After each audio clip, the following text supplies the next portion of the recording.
Joe Burrow continues to put pressure on the Bengals front office, this time at the Pro Bowl games. Hear from Joe and get our reaction and much, much more right now on Enter the Jungle.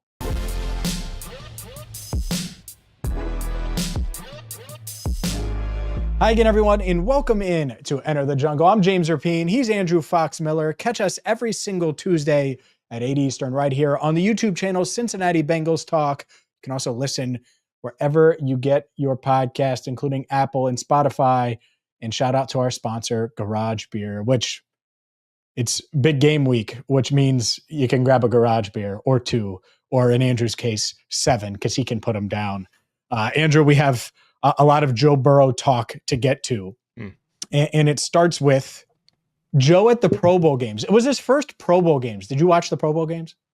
Clips, like just the highlights. I'm not gonna sit around and it was on the TV, background noise. You know how it is. Yeah, I had it on my TV too, and I was like, what am I doing? I watched a few minutes and I'm like, I could play with these dudes. What do we do? What are we doing? This is because they're like half trying. They're not like really trying, of course, because why would you? Anyways, enough about me and my elite all-star flag football skill level. Good Lord. Let's get to the Bengals all-stars and Bengals all-stars like Trey Hendrickson and Jamar Chase and Tee Higgins, who had a career high 10 touchdowns this year, even though he doesn't play in games, according to some Bengals fans. So all three guys have their futures up in the air, and Joe Burrow has been adamant about keeping Tee. Jamar feels like a no-brainer at this point. Obviously, you have Trey Hendrickson as well in his future with 1 year left on his deal and him wanting a new contract, very much up in the air. Well, Joe Burrow was asked about Jamar Chase's future on Thursday, so multiple days before the actual flag football game in Orlando, and he just continues to put pressure on the Bengals front office. Here's what Joe had to say.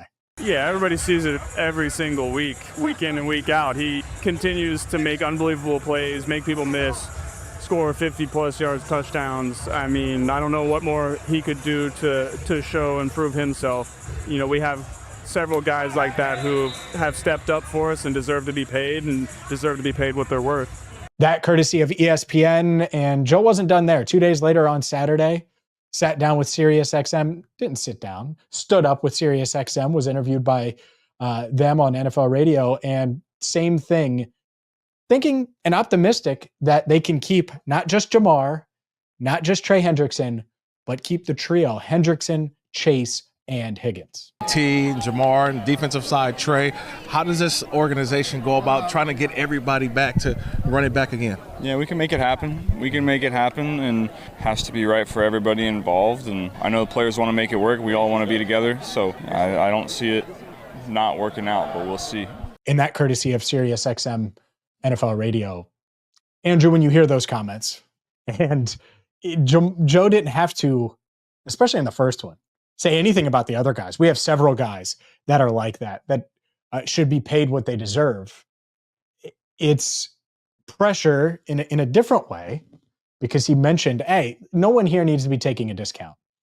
And then on the other side, he's like, yeah, we have a plan. We want to be together, and it's got to make sense for everybody, but I don't see it not happening.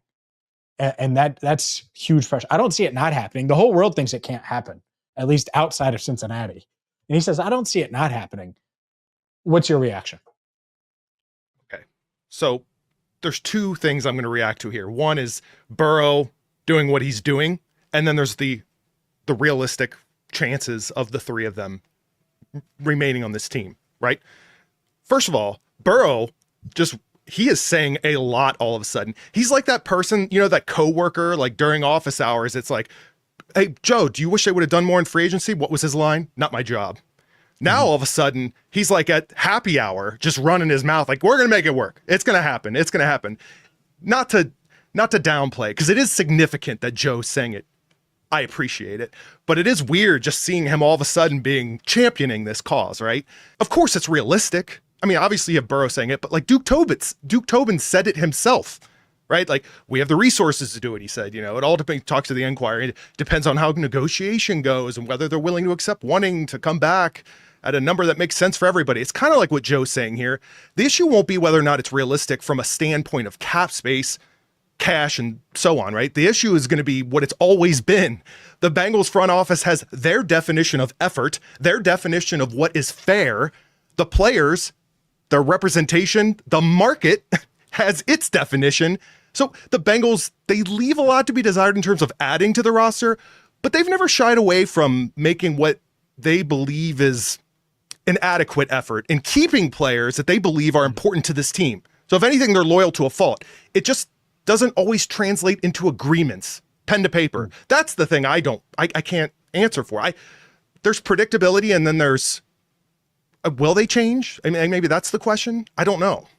People are going to hear you saying that and say, yeah, that was their reputation. But I'll see your Andrew Whitworth, raise you a Kevin Zeitler, go up to a Marvin Jones, and I can already hear the Bengals saying, oh yeah, but this or that or this or that, and all these different things. And then you go forward with a Jesse Bates as of a couple of years ago, DJ Reader. I think up until 3 months ago, the Bengals had no plans of signing Tee Higgins long-term. And that's just how I feel. It's not like Duke called me. It's not like, I have some insight there. It's just when you're around the team, you usually can get a good idea, a good sense of things. I don't think he was in their future plans. But who else are you paying? The roster stinks. It stinks. It smells poorly. I'm miles and miles away from Paycor Stadium. They have so much dead weight. And I don't mean every player in that locker room stinks. That's not what I'm saying. But when you're paying $14 million for Sheldon Rankins, and you're paying a ton for guys that you know you're going to cut, that you know you're going to move on from, you have the flexibility, you have the cash, you have all of those things to keep those guys. And so I think the reason why Duke Tobin is open to it now, and why the front office is probably open to it now, is one, his agent's different. Tee Higgins' agent is David Mulugeta. Up until a month and a half ago, switches agents, has Rocky Arsenault now, same agent as Jamar Chase. They got close to a deal with Jamar last year. I think there's some optimism there. Why did Tee Higgins switch agents? I'm sure it's because he would prefer to stay in Cincinnati. And so that's where I think this kind of comes together, and why Joe is championing keeping everyone. One, you're better with your best players than without. I've seen so many people say on social media, well, they went 9-8 with these guys. Why? Yeah, okay, they went 9-8 with them. What do you think they're going to be like without them? You think T was the problem last year, or was it Sam Hubbard getting way too many snaps and making way too much money, and Sheldon Rankins making way too much money, and the fact that they let Jesse Bates walk and DJ Reader walk? Like, that's where the issue was. Not, oh, well, you can't pay T. Of course you can pay T. And I really like that Joe is speaking out about it. I'm not sure what happens. I'm not sure if they keep everyone, but we have him on record. We know how he feels about these guys. So now all my eyes are up there looking at the perch at Paycor Stadium at Mike Brown's office and company, because you know that the pressure's on for sure. I believe that the Bengals front office truly thinks they're making their best effort. I do believe that. Like, look at anything in life. Housing market, the job market. James, you dealt with the housing market several years ago. Like, you can believe you're offering what is fair and what you believe is within your means on a house that you really want. I think the Bengals are that team that would go back to their family like, truly believe we did the best we could. But that can only get you so far. Like, if you James, operated like the Bengals do at times, like you might still be paying rent right now. I'm just saying, like, I think they believe it, but the market moves, I feel like, more faster, goes in different directions than they're steps behind at times. Oh, this is the time. This is the window. You got to get in lockstep. Let's go. This is good. Hey, Bengals, listen to Andrew, because I have that 2.1% interest rate locked in because I bought when it was really uncomfortable. And that's what you have to do. It's actually a really good analogy, because had the Bengals been able to get something done with T 2 years ago, like they should have and could have, well, he'd be making like $22 million per right now. And he'd be entering year 2 of a 4-year extension. If they would have gotten Jesse Bates done early when the safety market was down, he would be a steal right now. And that's the point. DJ Reader is kind of an exception because of the injury and because of his age and all of those things. But if you draft and develop a guy, let's say Amarius Mims is awesome this year, and he's a Pro Bowler. And then next year, same thing. it is much more beneficial to get that thing done much sooner rather than later. Of course. Because you can spread out that's why the Jamar thing is so baffling, because everyone's knew that Jamar was awesome. And if you get it done earlier, it's going to make life easier for you. And instead you didn't, and now it's going to cost you more. All right, Andrew, I have to ask you though, with that 2.1% interest rate, will the Bengals be able to keep all of their guys? That's a question we can't answer. But what does Andrew want to see? You guys always hear from me. What does Andrew want to see from his favorite team, the second, third, and fourth best players, at least for my money on the roster? Does he want them to re-sign all three? Will it be wise? Get that answer coming up next. Welcome back to Enter the Jungle. I'm James Rapien. He's Andrew Fox Miller, and it is time to figure out what Fox thinks. What does a fox say, Andrew? That's how we'll do it, right? All right, let's dive in to the Bengals trio. Obviously, Joe Burrow wants the Bengals to sign Jamar Chase, Trey Hendrickson, and Tee Higgins to long-term contracts. As a Bengals fan, what do you want? What do you want them to do that is in, obviously, their best interest of winning? Obviously, you want to keep them to keep everyone that's productive. At the same time, you want them to win. So what do you think their best path forward is? Okay. This isn't my final answer, but I need to establish this. Can we just not drag out these negotiations? As a Bengals fan, can we? I'm so tired of that. I'm so tired of that. I don't want this to be going into camp. Can we just get whatever we're going to do, one way or another? Can we just make this happen this offseason? Be great, right? Can we just start with that? Let's establish it.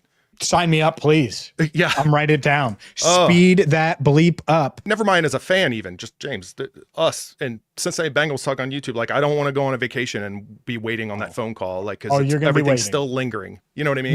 Remember when we had the golf outing and it was the Thursday before the start of the regular season? Yep. Thank God I found out that they weren't getting the deal done, but we're sweating like half the time. Oh yes. Just get the deal done, Bengals. Anyways, regarding Jamar Chase last season, right? Yeah, Jamar. Yep. Hey, I don't know where this wide receiver market is going to be heading this offseason. I feel like last offseason caught us off guard a bit. Like, it felt like things weren't moving quite the way they were. And then all of a sudden, boom, right? At the end of the day, look, as a Bengals fan, keep your stars. Not only that, but in regards to Tee Higgins, I know he always seems to be kind of the more debated one, sort of the outlier of the three. Like, oh, well, we could use this towards interior offensive line and so on and so forth. There's two things that, for me, I'm concerned about with the idea of whether it's trading T, whether it's not paying T. What are they going to do with that freed up money? What are they going to do with the picks that they acquire if it's a trade? I don't know. All I do know is that there's not an answer for Tee Higgins right now on this current roster. I don't see it yet. Maybe that could change in camp. I'm not going to wait till then to figure that out. And odds are it won't be the case. So what faith would I have as a fan, anyone observing and watching this team, what faith would I have that they're going to have an answer for not having T, whether it is through the draft, whether it is through free agency? If you've got the means, and we just established in the last segment that they do, absolutely lock it in and let's get this over with and build around those decisions. I like it. And what faith do you have in them figuring it out? Well, they drafted Jermaine Burton. And I think part of why drafting Jermaine Burton, part of that thinking was, oh, he can be part of our long-term future. And maybe they still feel that way, but he certainly isn't an answer right now. Exactly. Right? You have nothing but question marks in that wide receiver room outside of Jamar Chase and Andre Yosavash. Potential. Tee Higgins isn't potential. We know what Tee Higgins is. No doubt. In the team that wants to pass more than anyone else in the league. Like, everyone, there's no issues on offense. Get rid of T. At the end of that Pittsburgh game, people forget, they couldn't move the ball on offense. They couldn't end the game on offense. The defense had to do it. You need weapons. And if you don't want them to draft a wide receiver in the first round, you better get on board with the pay T trade.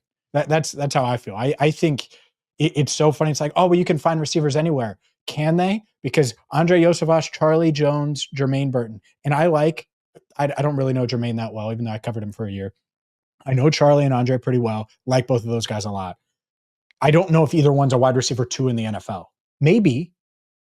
But are they a wide receiver 2 in a really pass-happy offense where you have to beat double teams half the time? Like, I don't know, because in that scenario without T, Jamar Chase, I would triple team him. And I would say someone else go win. Triple team him. And that sounds silly, but that's what I would do. And so that's the one element. The other one, as far as replacing these guys, they replaced Jesse Bates with Nick Scott. And then they went out and they got Geno Stone. They brought back Von Bell.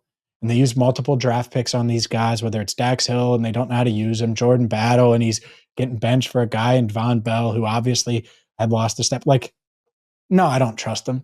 You can't trust him. You know what you have in T. So I agree with you. In the speed part is very big. Get this done. Get them done. I'm going to have on the channel, you don't know this, I'm going to have what I would offer each of these guys and how it gets done, because I think there's a pretty easy blueprint to get them done. And I like Joe said last segment, they want to be here. And when you have guys that want to be here, you can get something done. And by the way, as far as paying T, as far as keeping T, I'm not looking at it as T is going to be year after year Pro Bowler. T is going to be getting, 1,500 yards, over 100 receptions, clearly double digit. Like, I'm not asking him to pay it based on that basis. We know what he is. He's a good fit for this system, and he can make plays that will change the outcome of a game. That is what we need, and we don't have a replacement for that yet. So when I say pay him, that's what we're paying him for in my mind. No doubt. It's not about roster balance and balancing the roster and putting together the perfect roster. It's, all right, how can you win? And they win with their core. Joe, Jamar, Trey, T. I put Orlando in there. I think those are their big five. Joe and Orlando are under contract.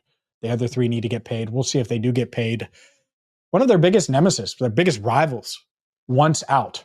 We'll discuss that coming up next. Welcome back to Enter the Jungle. He's Andrew Fox Miller. I'm James Rapien. And Myles Garrett once out. He's demanded a trade. I wonder how the big play guys feel about this. But Myles Garrett officially requested a trade on Monday. And I think we could all see it coming. The Browns have no intention of trading him. And yet the guy who sacked Bengals quarterbacks 13 times, entered the 2024 season 8-2 against the Bengals. The Bengals swept them this year, so he's 8-4. But overall, Myles Garrett has been a thorn in the side of Joe Burrow, Jamar Chase, and company. So this is big news that he wants out of Cleveland. It's big news. And before we even think about the idea of going there, anyone that's been aware of this situation or maybe just now finding out about the news, if you have a thought in your mind of, oh, Bengals should go get him. I know people are joking and like making memes out of it. Bengals should go after Myles Garrett. Just get that out of your mind right now. What are you doing? Just get it out of your mind. Your biggest hope as a Bengals fan is that he leaves the AFC North. That's the news. That's the dream right there. Get him out. And by the way, Garrett clearly wants to go to a contender. That's where a lot of this is coming from. You need a team that has the cap space, is aggressive in making deals, and realistically has a shot at the Lombardi. So if you ask me, I don't know. This feels like a rich get richer situation. Like if he does leave the Browns. Well, yeah, obviously the hope for Bengals fans is that he leaves Cleveland, gets the heck out of the division, likely gets out of the conference, send him to the Rams or somewhere. Who says no? The Bengals franchise tag Tee Higgins and offer Tee Higgins in the 17th pick for Myles Garrett. Who says no? Here we go. I just said, get it out of our mind, and now you're putting scenarios up. Who says no? I put it on a poll on X. Who says no? Tell me what the poll says. 28.5% say both teams say no. 24.6% say the Browns say no. 24.2% say the Bengals say no. And 22.7% says no one, done deal. That might be the closest poll I've ever made on social media. I'm not going to lie to you. That might be the closest poll, Andrew. I'm going to say I would go with the no one agrees to it. Neither side.